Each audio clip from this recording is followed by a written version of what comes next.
first episode of Live in the Vision. I'm your host, Chris Jacobson. This introductory episode is going to be a little bit about my background. Here to help me today is Kurt Dykstra from KYNT. In the spirit of an open interview format, Kurt's going to ask me some background questions about me, and here we go. All right, Chris, you ready? I am. All right, let's start out the program by telling people where you're from. I am born and raised in Oregon, a suburb of Portland called Newburgh. Grew up to middle-class parents. My mom and dad were both in tech, a little company called Tektronix, and I'm the oldest sibling.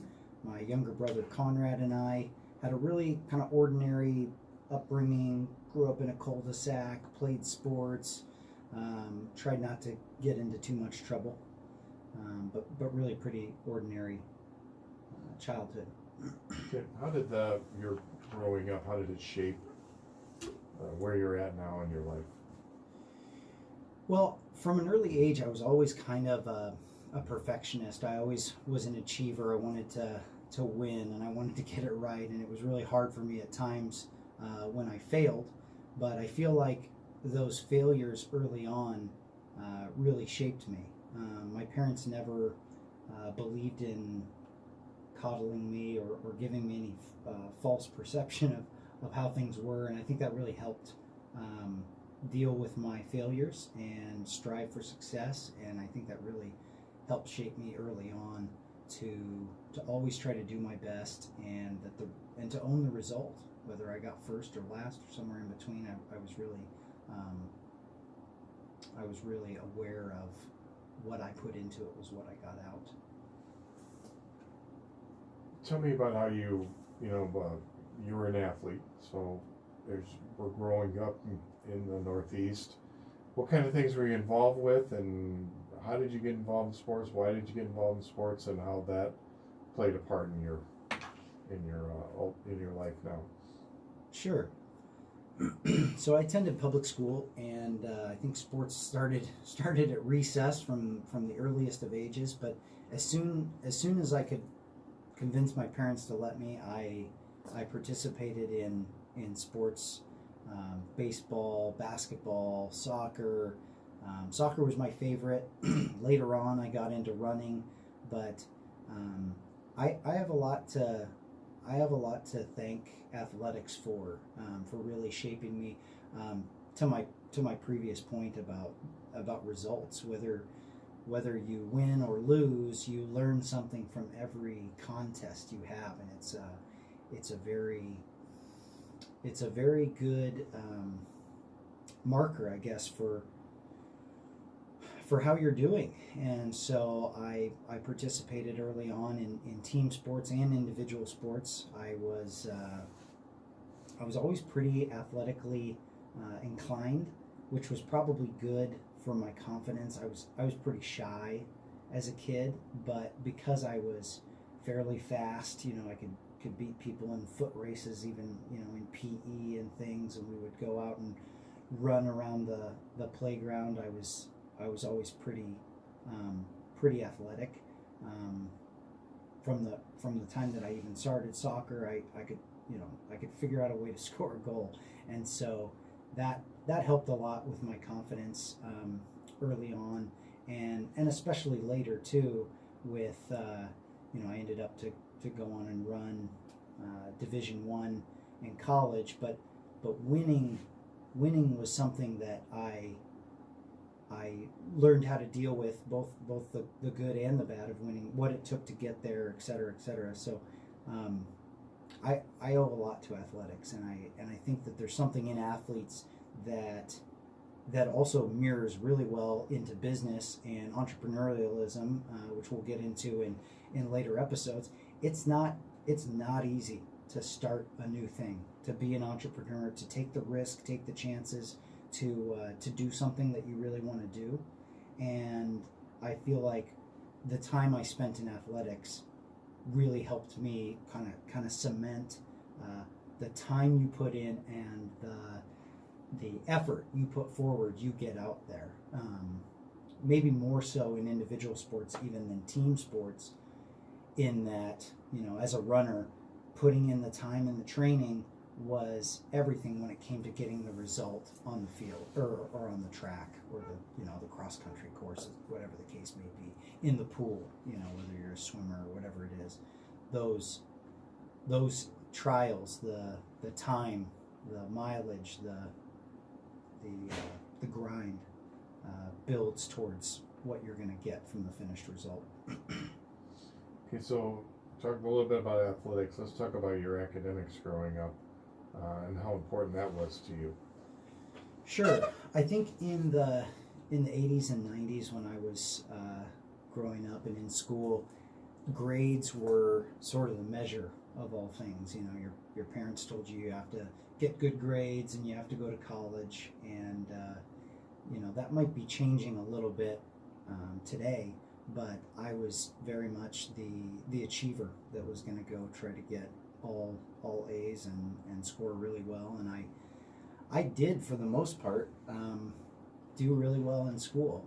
There were a couple subjects, science and math kind of were a challenge for me. I had to work extra hard on those, but I did well, and I strove to do well. And my parents were, again, going back to not enabling, they never would have dreamed of paying me for getting good grades or anything like that. Not that that's a problem for parents that incentivize their kids, but it was like, go get straight A's. And then when I did, it'd be like, okay, now do that next semester. Each and every time had to go out and do really well, and that was just what my brother and I grew up with, was just always trying to strive for straight A's, strive for as close as you could get to perfect. Doing what you're supposed to do. Right. Instead of doing it for $20 or whatever an A. Yeah, for sure. There's intrinsic motivators and extrinsic motivators, and I think we were intrinsically motivated. We wanted to get good grades. We wanted to learn as much as we could, and I really did try to get the most out of my education, not for any monetary gain or otherwise. So, made your way from the Portland area to beautiful Yankton, South Dakota. How and why? Sure. So, I guess by way of college, I went to the University of Portland, which is within an hour's drive from my house, and I really wanted to go a long way away in college. When I was 18, I had these ideas of grandeur of going to an Ivy League school far away from my parents, and it ended up that between athletics and academics, I wanted a school that was going to be strong in both. So I ended up with University of Portland. I got a letter from their coach. They were a small Division I school. I'd never heard of them, even though they were an hour away from me. I'd heard of University of Oregon State, but University of Portland was a small Catholic school, the Notre Dame of the West, they call it. But I went for a visit there, and I fell in love with the small campus, the small class sizes and things like that. And they gave me a nice package to run cross country and track and to study, and that made the most sense for me, and I'm really glad that I did. I was very nervous to start college, but I fell in love with it, and I really thrived being away from home and being able to really get into my studies, get really serious about my running. So I went from an average, probably larger than average size high school for Midwestern terms. There was about 2,000 kids at my high school, and I ran cross country and track and field. The jump to college athletically was huge. We had to redshirt our first year, so we just kind of got acclimated to what it was like at the higher level, and that was a challenge. I spent a lot of time spent a lot of time with my professors and things, getting acclimated to the increased workload of a private Catholic school, and so both were very, very challenging for me. And I'm getting to answer your question on where I eventually met my wife. I spent my first 4 years there at Portland, and I graduated still with a year of eligibility to go. So you have 5 years to use 4 years of eligibility, and I had one left. And my coach at University of Portland had a connection to Minnesota State Mankato, and that's where I ended up going to do my graduate studies, and that's where I met my wife, Lindsay. And so by way of Mankato, Minnesota, we met. She was on the swimming and diving team. I was on the cross country and track team, and we met first as friends, and later started a relationship. And I quickly understood that this was the person that I wanted to spend the rest of my life with. I wouldn't call it love at first sight, but I knew early on that there was something different about my wife that I was really drawn to. So I was able to convince her that we should move from Mankato back to Portland, and that is where we started our lives together. We were married in Portland, and only later did we move to Yankton, where she is from. Graduated from Yankton High School, and we moved our family back here about 3 years ago. Okay. Why the trip back? What was the thinking about coming to Yankton? Sure. The job market in Portland was fairly good, but I found myself in transition from one role. My background is in banking and financial services. I started with a company doing retirement benefits. I was a financial advisor, and so moved from there into the banking channel. Spent many years in the banks and know the sort of banking system, I think, relatively well. But I found myself in between things, and Lindsay had always talked about wanting to move back home, being closer to her family. You know, it's difficult when you've got family across the country when it comes to holidays, and they feel like they never get to see the kids. Lindsay and I are proud parents of 4 kids, and so, you know, we felt like it was a good time for us to move. And so in 2016 we loaded everybody up and moved from the West Coast to beautiful South Dakota. So once you got here, then you decided to start your own business. What was the thinking with that? Yeah, my background as a financial advisor, the way that those roles are inside of the bank, you're kind of like an independent. You're like a business in and of itself. You're building a clientele. You're building a book of business, and so I was very comfortable working with clients and sort of running the day-to-day of my business. Her and I considered starting a business when the jobs that we were doing we were working for somebody else, and we didn't feel like we were going anywhere. And rather than be miserable, I guess, we decided, you know what, let's do this together, have control of our own calendars and our own sort of fate, that what we put into it is what we get out. And we took the leap when we decided to open our own business. So how's it going? What challenges do you have owning a business, and your industry is fairly competitive, I'm guessing? So what challenges do you have? How do you make it through? It is not without many challenges. Starting a business takes money, and it takes patience, and it takes a tremendous amount of work ethic.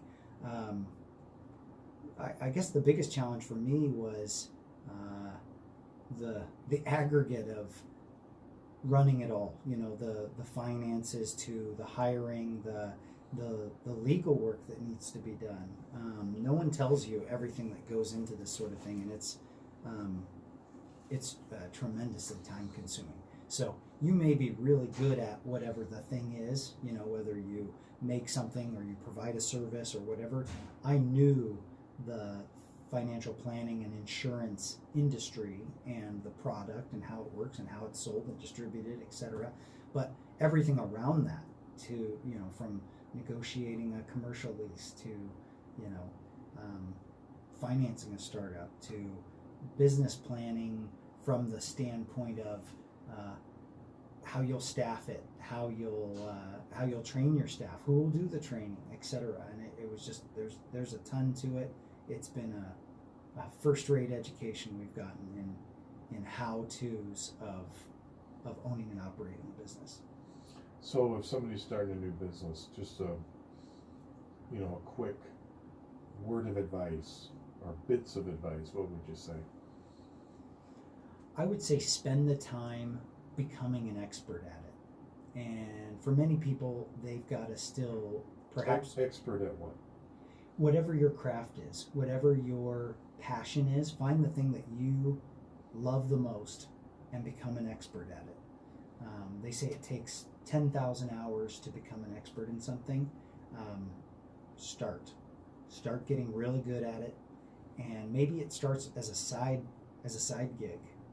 If whether you're a handy person or you want to sell some product or service, do what you need to do to pay the bills and spend all the rest of your time getting good at that thing, so that when you go into business, you're ready to go. Good advice. Let's kind of talk about some personal things with you. You mentioned your wife and your 4 children. Give us a little bit more about the kids and how you balance being a husband and kids and starting a new business and all that stuff. You talk about challenges. Having a balance between your personal and business life is not easy. For sure, and I think I'm probably a little bit anomalous in that from probably my teens, I always wanted to have a bigger family. I have one brother and I love him dearly, but I always wished I had more siblings, and I set out thinking I want to have at least 4 children. And so when my wife and I were getting to know each other, that question came up, and we both agreed. 4 sounds good. And she's from a family of 4. I'm from a family of 4, from a family of 2, but wanted more, and so we kind of always agreed on 4 children. So that was nice.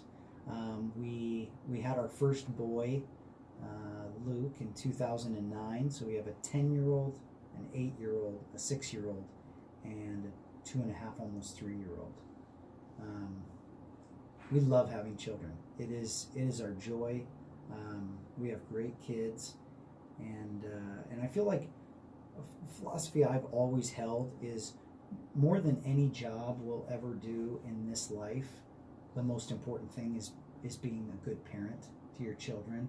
We're tasked with bringing these young people up and making sure they live, and we teach them what to do. And so I think it's a tremendous responsibility. It's one I take really seriously, and I get so much blessing from. So when people are like, how do you do it? Well, my kids are really, they're my inspiration. They're what make me smile. They're what I really enjoy most about my life. So let's kind of wrap this up with, we talked a little bit about philosophy. What is your philosophy of life? What makes you? Sure. What? I'll let this out. But what is your philosophy? What are things that make up your thought process? I think I think perspective is so important in life. Not letting judgment and what other people think sort of cloud what we think of ourselves. We need to have a positive self-image, but also be realistic with ourselves. You know, if I had thought I'm going to go to college and be a basketball star and I'm going to go into the NBA, well, you know, I'm 5'10" and I shoot pretty well, but not nearly enough to play in college. I mean, I'm just not there. But when it came to running, I saw my own potential. I saw it early on. To give you for instance, I ran a 4:30 mile when I was a freshman in high school, and that was one of the fastest mile times in Oregon. And you know, it came out in a publication. I saw that. I'm like, wow, if I'm the fastest miler as a freshman, I could end up being one of the better milers in my state, in my region, and so on. And it became so, you know, and so I went and I ran for a really good Division I school. But I think my philosophy is do the thing that you love and do it really, really well, and good things will happen to you. I think too many people are in jobs that they don't really like. They're having to make a paycheck, and you know, life is full of expenses and bills and things, and having a lot of kids isn't cheap either. But I think when we're doing the thing that we love and we're doing it well, we find a way to make it work. And my philosophy is be really realistic with yourself and with your children. I mean, people think I'm crazy, but I don't let my kids beat me. I just don't. Whether it's a race or whether we're doing any sort of competition, my kids will tell you, Daddy always tries his hardest, and I will always stick to that, because the day, and my sons they're getting fast, the day that they beat me in a foot race, they're going to feel such tremendous pride and success in having done that, because they'll have earned it. Because there's nothing in life that's really, you know, we don't let our kids beat it. You know, employers don't, I just decided to hire you because, you know, just because. You've got to earn it. We have to earn everything in this life. So it's our hard work and our determination that gets us there. And I think too many people nowadays are looking for the hack, the quick, how do I get there faster? There's really no shortcut for becoming an expert in something and doing it very well. You have to put in the time. You have to go through the grind, and you don't just arrive someday. It's a process. So we're going to wrap up the show here. So this is our first show. What do you want to tell people about why you're doing this and what they can look forward to? I think it's going to be really interesting to interview area entrepreneurs, leaders, business owners, athletes. I'm really going to try to keep it diverse, with the theme being people put in time, effort, hours and hours to get good at their craft, at their skill set. And I think having those people on, I think will put a spotlight on the glamour or the lack of glamour and hard work. And so I'm really interested in people's feedback. I welcome the feedback on what they think of the show, who they'd like to hear from, what questions that they'd like to learn from guests, because I think there's this mystery around, well, what does it take to get there, whatever getting there is.